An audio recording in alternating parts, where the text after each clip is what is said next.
Boa noite, irmãos queridos da Igreja Batista da Freguesia, muito bem-vindos. Bem-vindos vocês que nos assistem pelo YouTube. Hoje, oração e ação jovens, sempre temos algum dos nossos jovens ou alguém que está trabalhando com eles ou tem um relacionamento com eles, trazendo a mensagem de Deus no nosso programa Oração e Ação. Aliás, lembro você que o Oração e Ação acontece todos os dias, de quarta a sexta, às 19h30. Primeiro, na quarta-feira, oração e ação, estudo bíblico. Estamos estudando o livro de Gênesis. Na quinta-feira, oração e ação jovem. Na sexta-feira, oração e ação kids. No domingo, nós temos às 9 horas da manhã. E agora estamos até começando um pouquinho mais cedo, às 8h45, a nossa escola bíblica dominical pelo Zoom. Às 10h30, o nosso culto matinal, que estamos realizando já presencialmente no templo da nossa igreja, na rua Magno Martins 165, na Freguesia. Depois, às 15 horas, temos a Escola Bíblica Dominical Kids pelo Zoom. E às 19h30, no domingo, o nosso culto em família. Hoje nós vamos estar orando, agradecendo a Deus pelos aniversários da Rosa Gorni, da Ana Clara e da Rejane Simplício, agradecendo também por aqueles que fizeram aniversário de casamento, orando pelos enfermos, orando pela Marilac, pela Rejane, pela Rosa, orando pelo Kleber, pela Larissa, pelo Gabriel, para que eles fiquem logo bons da Covid, né? E pedindo a Deus que eles sejam abençoados. Vamos orar pelo nosso Brasil, pelos governantes, pelos profissionais de saúde, pelos pastores e pelos missionários. Lembre-se das nossas iniciativas na área de ação social. Estamos cuidando de famílias que estão passando por situações difíceis no nosso entorno, entregando cestas básicas. Cada cesta tem um valor de R$ 57, e se você desejar, você pode cooperar também. Nós estamos entregando caixas de leite para os velhinhos lá no Retiro dos Idosos da Denominação Batista, e também fazendo doação de roupas, alimentos, material de limpeza e higiene para homens que são cuidados na Chácara dos Profetas, homens que estão sendo cuidados para que abandonem a dependência química. Então, você pode participar, aí você vai ver os dados bancários da nossa igreja. Se Deus tocar no seu coração, você pode participar, será muito bem-vindo. E agradeço muito a fidelidade daqueles que são dizimistas, ofertantes constantes. Isso tem nos permitido continuar caminhando e realizando todos esses trabalhos. Nós vamos orar agora pedindo a bênção de Deus sobre aquele que trará ou aquela que trará a mensagem desta noite. Feche seus olhos. Senhor Deus, obrigado, Senhor, pelas tuas bênçãos, perdoa nossos pecados. Senhor Deus, suplico as tuas bênçãos sobre o mensageiro desta noite, Pai. Que ele possa ser ungido pelo teu Santo Espírito, Pai, e traga a palavra de bênção, palavra necessária e segundo a tua vontade. Em nome de Jesus. Amém. Vamos ouvir a pregação desta noite. Olá, irmãos, boa noite. Eu estou aqui, Kleber Pizão, para trazer essa mensagem do Oração e Ação desta quinta-feira da juventude. E eu quero trazer um tema muito importante. Em uma conversa essa semana com um dos irmãos, numa atividade que eu estava fazendo, eu ouvi isso, sobre essa questão que a gente já ouviu muitas vezes e possivelmente você conhece alguém que já passou por isso, ou você mesmo já passou por isso, de ter algum tipo de problema na igreja, de desentendimento que acabou mexendo com a sua fé. E aí isso é uma questão que a gente deve cuidar, deve zelar, e eu queria falar um pouco sobre isso, trazer uma mensagem com esse tema, uma igreja de pecadores. Você conhece essa igreja? Eu tenho certeza que você conhece. É a sua igreja, é a nossa igreja, é a igreja de Cristo. A igreja que é composta de pessoas falhas aqui nessa terra e que buscam sempre a santidade. E é sobre isso que a gente vai falar, como a gente deve lidar com isso e como a gente deve lidar com o problema do nosso irmão também. Porque nós falhamos, nossos irmãos falham e a gente precisa fazer com que isso tudo coopere para o bem daqueles que amam a Deus e que a gente possa caminhar como igreja no sentido do reino. E para isso a gente precisa aparar essas arestas, porque o inimigo gosta muito de confusão na igreja. Então vamos começar? Eu separei em 3 etapas essa análise. E a primeira delas é o reconhecer. Reconhecer que você é pecador. Reconhecer que eu sou pecador. Todos nós somos pecadores. Somos filhos de Deus a partir do momento que aceitamos ao Senhor como único Senhor e Salvador, a Jesus, como único Senhor e Salvador. E aí começa a nossa caminhada com Cristo, que vai sofrer ali com o pecado, porque a nossa natureza é pecaminosa e a gente precisa entender isso. Em Romanos 3,23, diz lá que todos pecaram e destituídos estão da glória de Deus. Então todos nós estamos na mesma condição. Aquela história de pecadinho e pecadão é verdade. A diferença do pecado, ela está na nossa consequência aqui. Se você comete um grande pecado que escandaliza, e gera um grande transtorno, aquilo vai trazer uma grande consequência. Mas o pecado que só você sabe, só você e Deus sabem, tem o mesmo valor. Só que ele não causa nenhum tipo de transtorno aqui. As consequências dele aqui são pequenas, mas perante o Senhor tem o mesmo valor. Então a gente precisa se policiar. Eu queria te convidar a abrir em 1 João 8,10, que fala sobre isso. Se você por acaso acredita que não peca, que não tem pecado, eu tenho um recado para você. Dá uma conferida aí comigo. 1 João, vou abrir aqui junto com vocês também. 1 João 1, 8 a 10. Olha o que diz aqui esse texto. Se afirmamos que estamos sem pecado, enganamo-nos a nós mesmos, e a verdade não está em nós. Se confessarmos os nossos pecados, ele é fiel e justo para perdoar os nossos pecados e nos purificar de toda injustiça.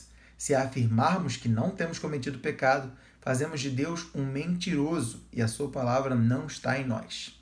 A verdade bíblica é essa, de que todos nós pecamos, todos nós falhamos. E se em algum momento a gente fala isso, já é a garantia de que um pecado foi cometido. Esse da mentira, de que a gente não peca. A gente peca sim e a gente falha. Mas a caminhada com Cristo é de pessoas pecadoras que se esforçam e buscam a verdade do Senhor. Em Hebreus, dá uma caminhadinha para perto, olha. Em Hebreus capítulo 12, 14 e 15, fala sobre isso, sobre esse esforço que a gente tem que ter. O fato de sermos pecadores não pode fazer com que a gente se acomode nessa condição de pecador. Essa é a grande diferença. Nós somos pecadores que buscam a verdade do Senhor e buscam se livrar do pecado. Dá uma olhada aqui, ó. O título desse trecho, aqui na NVI, está assim: Advertência contra a rejeição de Deus. Esforcem-se para viver em paz com todos e para serem santos. Sem santidade ninguém verá o Senhor. Cuidem para que ninguém se exclua da graça de Deus, que nenhuma raiz de amargura brote e cause perturbação, contaminando a muitos. É mais ou menos por aí que a gente vai caminhar hoje. A gente precisa zelar, porque Satanás, o inimigo, adora esse tipo de situação na igreja, entre os irmãos. E é nisso que a gente precisa zelar. O segundo passo, fala muito sobre esse versículo aqui, eu denominei como a santidade começa em nós. Fique ligado nisso. A gente, às vezes, em vários aspectos, não só na igreja não, isso é um exemplo para a nossa vida toda, a gente pode sempre observar o que está acontecendo com o outro e acaba esquecendo um pouco do nosso detalhe. E tem uma passagem muito importante, que acredito que boa parte de vocês conheçam, que é aquela passagem que fala da trave, de olhar a trave no olho do outro irmão, olhar o cisco no olho do outro irmão e não ver a trave que está no seu olho. Está lá em Mateus 7. Eu nem ia abrir esse texto, mas eu vou abrir para a gente dar uma lida. E caso você não conheça essa passagem, vale a pena. Dá uma olhada no que tem em Mateus 7. Mateus 7, 3 a 5. Fala exatamente sobre isso. Por que você repara no cisco que está no olho do seu irmão e não se dá conta da viga que está em seu próprio olho? Como você pode dizer ao seu irmão: deixe-me tirar o cisco do seu olho, quando há uma viga no seu? Hipócrita, tire primeiro a viga do seu olho, e então você verá claramente para tirar o cisco do olho do seu irmão. Não deem que é sagrado aos cães, nem atirem suas pérolas aos porcos. Caso contrário, antes as pisarão, e aqueles, voltando-se contra vocês, os despedaçarão. Então, fique atento para tirar a trave do seu olho. Essa aqui é uma figura de linguagem que você pode encaixar em vários outros aspectos. Talvez você esteja olhando para a família do seu irmão, para o relacionamento do seu irmão, para alguma atitude do seu irmão, para algo que o seu irmão diz, e a gente precisa estar atento. Porque o que é do nosso comportamento, que é da nossa intimidade, muitas das coisas só você e o Senhor conhecem. Então, primeiro busca o Senhor, busca corrigir aquilo que está errado. E aí, numa segunda ação, você tente ajudar o seu irmão a vencer aquilo. É a nossa próxima etapa. A gente precisa analisar e contribuir para que o nosso irmão se corrija. O nosso papel é esse. Não é de julgamento, não é de condenação, não é de crítica. Jesus falou sobre os fariseus, numa passagem em Mateus, sobre isso. Dizer que os fariseus eram assim: façam o que eu digo, mas não façam o que eu faço. É justamente isso. Essa passagem está lá em Mateus 23, 3 e 4. Depois você pode dar uma conferida aí na sua Bíblia. Então, é aquele velho ditado, né? A gente não pode praticar aquele velho ditado: faço o que eu digo, mas não faço o que eu faço. As nossas ações precisam demonstrar. E essa é uma das principais maneiras de pregar o Evangelho. É justamente com a ação. Às vezes a gente não tem oratória, não tem essa habilidade para falar, para ser aquele que vai falar de púlpito, né? De palanque. A gente pode só viver o Evangelho, devemos viver o Evangelho. E aquilo vai chamar a atenção das pessoas. A gente precisa estar preparado para isso. Se a gente vive uma vida de verdade com o Senhor, isso chama a atenção das pessoas para o Senhor. E tem uma passagem que fala sobre isso também. Esse tipo de situação de cuidado, ela não pode ficar limitada a grandes líderes. Essa é uma ação que deve ser tomada por cada um de nós, por cristãos, por sermos corpo de Cristo. Pastores, líderes orientam, né? E conduzem a igreja. A gente precisa confiar também nessas pessoas que são orientadas por Cristo. Mas a gente tem o nosso papel, que é levar o Evangelho a toda criatura. E aí a terceira etapa é como agir com o pecado do irmão, que é aquela parte mais delicada. A gente está falando aqui sobre reconhecimento, né? Sobre se reconhecer pecador, depois sobre começar a santidade em nós, estarmos atentos e cuidando da nossa natureza pecaminosa antes de olhar para o outro. E aqui eu separei uma etapa que é essa de olhar para o irmão, do que fazer com o irmão. E isso está totalmente longe de julgamento e de crítica e de esporro, bronco, coisa do tipo. Aqui eu destaquei até aqui no texto, fala em perdoar e acolher. É por esse caminho que o cristão deve caminhar com outro cristão que também peca e também falha. A parábola do filho pródigo também é muito conhecida, ela é bem grande, né? Mas tem um trecho que você pode abrir comigo em Lucas 15, 28, que é o momento em que o irmão percebe que o pai está recebendo com festa aquele filho que deixou a casa, né? Vocês devem lembrar. Então, o filho deixa a casa, pede a parte dele na herança, e ele vai para a rua, enfim, vive uma vida ali errada, uma vida torta, e aí ele volta para casa. Ele perde tudo, ele volta para casa. E aí aquele filho que esteve sempre ali, ajudando o pai em tudo, fica indignado, irado, porque o filho que deixou tudo, que foi rebelde com o pai, é recebido com festa. Dá uma conferida aqui no que esse texto diz, lá em Lucas 15, 28. Dá uma olhada. O filho mais velho, diante desse cenário, né, da volta do filho pródigo, o filho que se afastou e voltou, o filho mais velho encheu-se de ira e não quis entrar para festejar. Então seu pai saiu e insistiu com ele. Mas ele respondeu ao seu pai: olha, todos esses anos eu tenho trabalhado como um escravo ao teu serviço e nunca desobedeci às tuas ordens. Mas tu nunca me deste nem um cabrito para eu festejar com os meus amigos. Mas quando volta para casa, esse seu filho que esbanjou os teus bens com as prostitutas, matas um novilho gordo para ele. Disse o pai: meu filho, você está sempre comigo, e tudo que eu tenho é seu. Mas nós tínhamos que comemorar e alegrar-nos porque este seu irmão estava morto e voltou à vida. Estava perdido e foi achado. Eu quero te convidar a refletir nesse momento, fazendo, até porque é uma parábola, né? A atualizar essa parábola, a trazer aqui para os dias de hoje. Como a gente lida com determinados perfis na igreja. Pessoas que podem aparecer, a gente não está vivendo isso agora, né? Pelo YouTube, o mundo inteiro pode assistir as nossas mensagens, mas aquele contato a gente não está tendo. Mas qual é a nossa reação quando entra alguém vestida como uma prostituta? Alguém que está fumando, né? Alguém que está alcoolizado na igreja? Como a gente lida com esses perfis? Com pessoas que entram ali com a sua vida destruída, né? E entram na igreja buscando alguma coisa. A gente precisa ter cuidado para não ser aqui o irmão daquele filho pródigo, que vê alguém que busca o resgate, que busca a cura depois de uma vida totalmente errada. Às vezes essa pessoa já fez parte da igreja. Nesse exemplo aqui, a melhor colocação é essa: é alguém que fez parte do corpo de Cristo, se afastou, e aí viveu uma vida toda errada, fez muitas besteiras, enfim, gastou dinheiro com prostitutas, como está o exemplo aqui do filho pródigo, e essa pessoa volta. Qual é a nossa primeira ação? É de rejeição, é de crítica, de, poxa, eu estou sempre aqui, nunca me desviei, e você volta aqui como se não, enfim, como se pudesse assim aparecer do nada? A pessoa pode aparecer do nada, o Espírito Santo pode incomodá-la, porque essa pessoa algum dia já conheceu a verdade. Então a gente precisa ter muito cuidado para não sermos o irmão do filho pródigo. Aquele que ficou, aquele que foi fiel, e isso é bênção, isso é maravilhoso, mas rejeitar aquele que se afastou.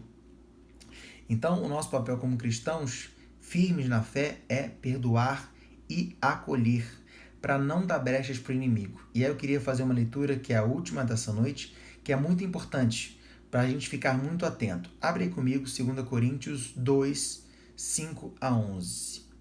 2 Coríntios 2, de 5 a 11. Eu até fui pesquisar bastante sobre isso. A segunda carta de Paulo aos Coríntios, né? Que ele já foi para Corinto e aí manda essa segunda carta. Uma certa decepção com o povo, né? Que vivia muita rebeldia, tinha dificuldades com doutrina. E aí ele escreve algo muito importante sobre o cuidado e a postura que os cristãos devem ter. Dá uma olhada. 2 Coríntios 2, de 5 a 11. Ih, acho que apertei errado aqui. Peraí. 2, de 5 a 11. Cujo título aqui na NVI desse trecho se chama Perdão para o Pecador.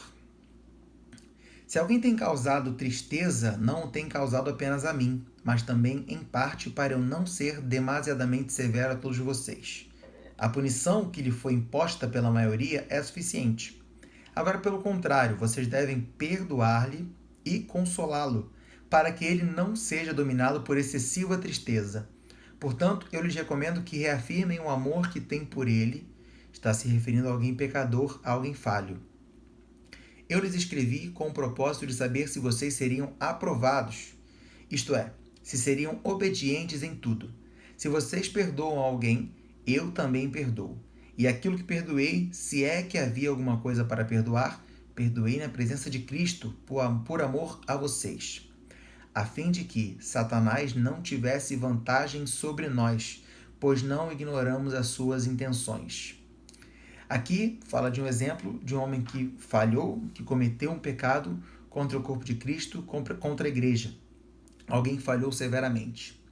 E aí, o cuidado que o povo de Deus deve ter é esse, de ajudar essa pessoa a se recuperar. Eu já dei esse exemplo algumas vezes em ministrações, que o corpo de Cristo se assemelha ao corpo humano nesse aspecto. Se você sofre um corte, sofre uma ferida, todas aquelas células ali, eu não entendo muito essa parte biológica, mas todas aquelas células ali, o corpo trabalha em prol da cicatrização daquela ferida. Por isso que você passa uma pomada ali, alguma coisa para contribuir, mas até para não infeccionar nem nada disso, mas o próprio corpo se encarrega de fazer a cicatrização daquela ferida. E é assim que o corpo de Cristo tem que funcionar. Todo o corpo que está saudável, que está são, tem que trabalhar em prol daquele que está fraco, daquele que está ferido, daquele que está com o coração enfraquecido. Então, o que eu quero deixar para você nessa noite é que, ao contrário do exemplo que eu ouvi essa semana, de alguém que teve seu parente que se afastou de Cristo porque sofreu, se desentendeu com alguém, teve algum desentendimento, alguma dificuldade, enfim, de relacionamento, e acabou por isso se afastando de Cristo, que você possa ter esse cuidado. Se você percebe a ausência de alguém que não tem comentado, não tem participado das atividades da igreja, recomendo que você ligue, procure alguém. Essa pessoa pode ter se aborrecido com alguma coisa, e aí o seu papel é fundamental nisso. Ir lá e cuidar e zelar. E a outra parte disso é essa, que é mais severa. É alguém que peca gravemente e precisa ser corrigido e cuidado em amor. Existe uma outra passagem, eu acho que eu falhei até e não ter anotado ela aqui, mas é aquela que fala sobre o passo a passo que a gente deve ter para a recuperação de alguém, né? Para realizar o perdão. Isso está lá em Mateus, eu achei aqui, em Mateus 18, 15 a 17. A gente vai ler esse aqui também. É melhor, porque a gente consegue elucidar isso bem. Mas é o passo a passo para a gente corrigir e resolver uma situação pessoal. Você se desentendeu com alguém e há um pedido de perdão que deve ser feito ali, mutuamente, para resolver essa situação. E veja o que a Bíblia diz lá em Mateus 18, 15 a 17. O que deve ser feito? Como tratar a ofensa de um irmão que você se sentiu ofendido? Veja bem, se o seu irmão pecar contra você, vá e a sós com ele, mostre-lhe o erro. Se ele ouvir, você ganhou o seu irmão. Está resolvido. A situação está resolvida. Seu irmão voltou para o corpo de Cristo e está tudo certo. Mas se ele não ouvir, leve consigo mais um ou dois outros, de modo que qualquer acusação seja confirmada pelos depoimentos de 2 ou 3 testemunhas. E aí a gente vai para uma segunda etapa. Na terceira etapa, se ele recusar a ouvi-los todos, conte a igreja. E se ele se recusar a ouvir também a igreja, trate-o como pagão ou publicano. E aí, nesse caso, é aquela pessoa que teve as oportunidades de se corrigir. Mas as oportunidades precisam ser dadas. Em nenhum momento a gente, como cristão, pode, em alguma situação, abrir mão da possibilidade de corrigir aquele irmão, de perdoá-lo em amor e de fazer com que ele se reconcilie com Cristo. Porque a falta da conciliação, a intriga, esses problemas de relacionamento entre os irmãos são a porta que o diabo quer para causar contenda na igreja. É um dos recursos que Satanás usa contra a igreja. Então a gente precisa estar muito atento nisso. E é essa reflexão que eu quero te convidar a fazer nessa noite. Pense aí, eu não sei, a gente está botando esse vídeo aqui e o alcance é incalculável, a gente pode alcançar várias pessoas. Eu não sei qual é a sua realidade, mas eu quero te convidar a pensar nisso. Se há alguém que você precisa perdoar, se em algum momento você fez esse tipo de coisa, se você precisa liberar perdão para alguém, se você cometeu algo falho contra algum irmão, ou contra alguém da sua família, ou contra algum amigo, alguém que você tem zelo, tem consideração, use essa mensagem, use os recursos que Deus nos dá através da palavra dele para resolver essa situação. Se essa dificuldade não é contra um irmão, mas é com alguém que você gosta que não conhece o evangelho, essa pode ser uma grande oportunidade de você levar o evangelho a essa pessoa através da sua ação. Tá bom? Deus te abençoe. Te convido então a continuar com a gente. Fique com Deus. Um grande abraço e até a próxima. Muito obrigado a você que trouxe essa mensagem, que Deus abençoe você, que Deus abençoe todos os jovens da nossa igreja. Agora estamos retornando aos nossos cultos presenciais, certamente vamos trazer à atividade várias das questões que sempre nos nortearam, como o ministério em pequenos grupos. Também devemos estar retornando aos nossos retiros espirituais. Então vamos caminhando, vamos continuando com a construção do nosso templo, vamos procurando trazer a mensagem de Deus, pregar o evangelho, que cresça o reino de Deus sobre a face da terra. Vamos orar agora por aqueles pedidos que foram colocados no início do programa. Feche seus olhos. Senhor Deus, muito obrigado pelo teu amor. Senhor, eu quero te suplicar tuas bênçãos sobre os aniversariantes desse tempo. Senhor Deus, suplico também que o Senhor abençoe aqueles que são enfermos, que estão, Senhor, padecendo de alguma doença, aqueles que estão com Covid também, que o Senhor possa trazer a cura, Pai, eu te peço. Senhor Deus, abençoa o nosso Brasil, Senhor. Nosso Brasil precisa tanto das tuas bênçãos e proteção. Senhor, abençoa os bons governantes, Senhor. Corrige os maus governantes, eu te suplico. Abençoa profissionais de saúde, pastores, missionários pelos campos, Pai. Abençoa aqueles também que têm dedicado suas vidas aos muitos ministérios da igreja. Abençoa ricamente, Senhor, os dizimistas e os contribuintes que o fazem de coração. Tudo isso, Pai, te peço e agradeço, em nome de Jesus. Amém. Queridos, Deus abençoe vocês. Amanhã estaremos juntos com o nosso Oração e Ação Kids. Nos vemos lá.